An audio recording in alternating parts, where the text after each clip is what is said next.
qui donne sa vie pour ses brebis.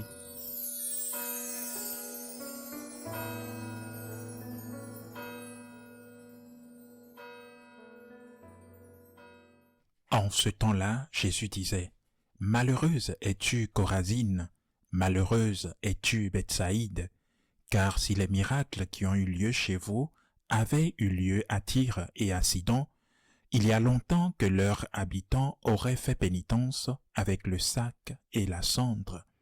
D'ailleurs, Tyr et Sidon seront mieux traités que vous lors du jugement. Et toi, Capharnaüm, seras-tu élevé jusqu'au ciel? Non. Jusqu'au séjour des morts, tu descendras. Celui qui vous écoute m'écoute. Celui qui vous rejette me rejette. Et celui qui me rejette, rejette celui qui m'a envoyé. » Acclamons la parole de Dieu. Nous connaissons tous des gens qui ne s'en sortent pas financièrement et qui sont pourtant très heureux. Nous connaissons également des gens riches. Je ne sais pas s'ils sont multimilliardaires ou multimillionnaires, mais on en parle dans les magazines. Et enfin, ces personnes ne sont pas si heureuses. Nous connaissons également des gens malades, je veux dire malades physiquement, et qui sont heureux. Et des gens très bonnes, qui ont une très bonne santé et qui ne le sont pas. Où est le secret du bonheur? Où est-il? Je me pose aussi cette question. Et l'évangile d'aujourd'hui nous le dit. Il nous donne une clé pour le comprendre. Si les miracles qui se sont produits chez vous avaient été accomplis à Tyr et à Sidon, Tyr et Sidon se seraient convertis depuis longtemps. Combien de miracles Dieu accomplit-il en moi? Combien de miracles il accomplit-il en vous? Et je connais les miracles qu'il accomplit en moi. Ils ne peuvent pas être démontrés, certes, car ils sont extrêmement compliqués à démontrer.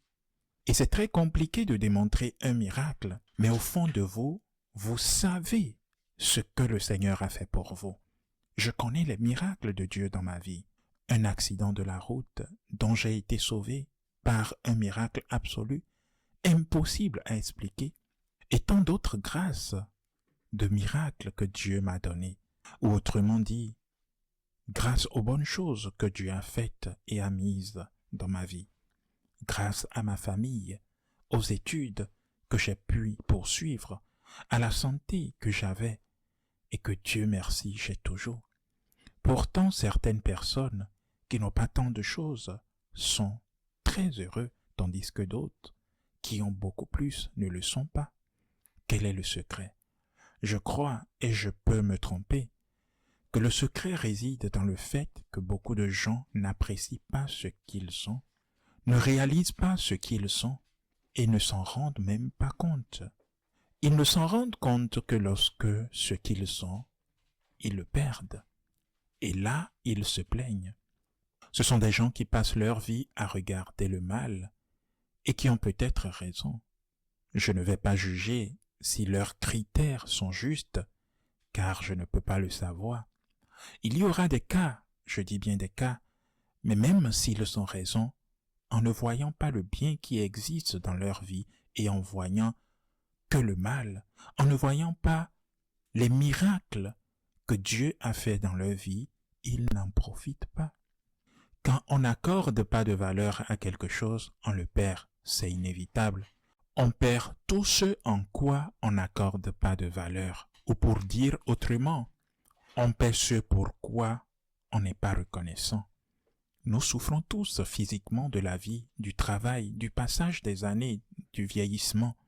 Nous souffrons tous, nous avons tous des blessures. La vie nous ronge. Nous avons tous des blessures, nous traversons tous des moments difficiles. Nous avons tous des ennemis.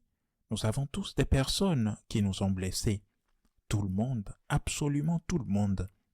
Mais si notre regard se bloque, comme s'il était aspiré par un abîme, s'il y reste prisonnier, nous cessons d'être justes et objectifs dans notre analyse, car nous le sommes tous, certains peut-être plus que d'autres.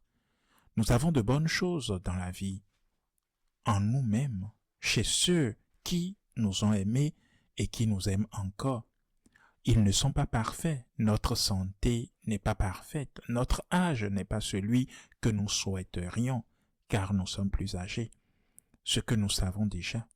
Mais pourquoi ne pas se concentrer sur les bonnes choses et remercier Dieu? Il faut nettoyer ses lunettes, chers frères et sœurs, car parfois on les porte quand il ne fait pas soleil, quand on n'en a pas besoin. Non pas à cause d'un problème de vue, mais parce que tout est noir, et du moins gris foncé, et qu'on n'est pas heureux. Et si on ne valorise pas l'amour qu'on reçoit, qu'on aimerait en recevoir davantage, qu'on a le droit d'en recevoir davantage, je ne juge pas. Quoi qu'on nous donne, même si ce n'est que peu de valeur, valorisez-le. Même si ce n'est que peu de choses, donnez à cette chose de la valeur. Soyez reconnaissant, non seulement pour cette personne qui se sent découragée, mais pour vous-même, car cela vous aidera à être plus équilibré, plus juste et heureux. Et ici, un jour de plus, je vous offre à nouveau l'occasion d'apprendre et de pratiquer ce chemin de gratitude. C'est un chemin de guérison pour votre âme qui vous aide à voir le bien dans votre vie, le bien autour de vous et le bien dans la vie des autres, la bonté de Dieu envers vous surtout. Au lieu de passer votre vie à regarder le mal, ce que vous devez aussi voir, vous voyez tout le mal, bien sûr, et le bien. Que se passe-t-il avec le bien? Il faut apprendre à voir le bien également. Au lieu de passer votre vie à vous plaindre et à être une victime permanente, et vous avez certainement des raisons pour cela, vous voyez aussi le positif et le bien dans votre vie et dans la vie des autres, et le bien que le Seigneur vous a fait et continue de faire dans votre vie. Et quand on apprécie, on en profite. On en profite davantage quand on apprécie les choses qu'on a, quand on apprécie le bien qu'on voit chez l'autre et le bien qui est en nous. Cela s'appelle équilibre. Cela équilibre ce qui précède et surtout, on en prend soin et on ne le perd pas. Apprendre à être reconnaissant est le secret du bonheur. Apprendre à être reconnaissant, c'est très bien. C'est un secret. C'est le secret du bonheur, comme je viens de le dire, car on peut avoir moins de santé, moins d'argent, moins d'affection et pourtant profiter du peu qu'on a. Et surtout, apprendre à remercier Dieu. C'est le secret pour aimer Dieu, pour être reconnaissant. Comme je le répète chaque jour cette semaine, il faut être humble. Seuls les humbles comprennent qui il est, qu'ils ne méritent pas autant qu'ils le pensent, et ils lui rendent grâce parce qu'ils ont quelque chose de précieux. Même si c'est très peu pour eux, ils valorisent cela. Apprenez à être reconnaissant pour être heureux, à rendre l'amour à ceux qui vous aiment, même si c'est un peu. Apprenez à être reconnaissant aussi pour avoir la force d'aimer le Seigneur et pour avoir des raisons de l'aimer encore plus chaque jour, des raisons d'évangéliser, de défendre le Christ et d'aimer ceux qui sont à nos côtés, même ceux qui ne le méritent pas, car Dieu nous a aimés le premier.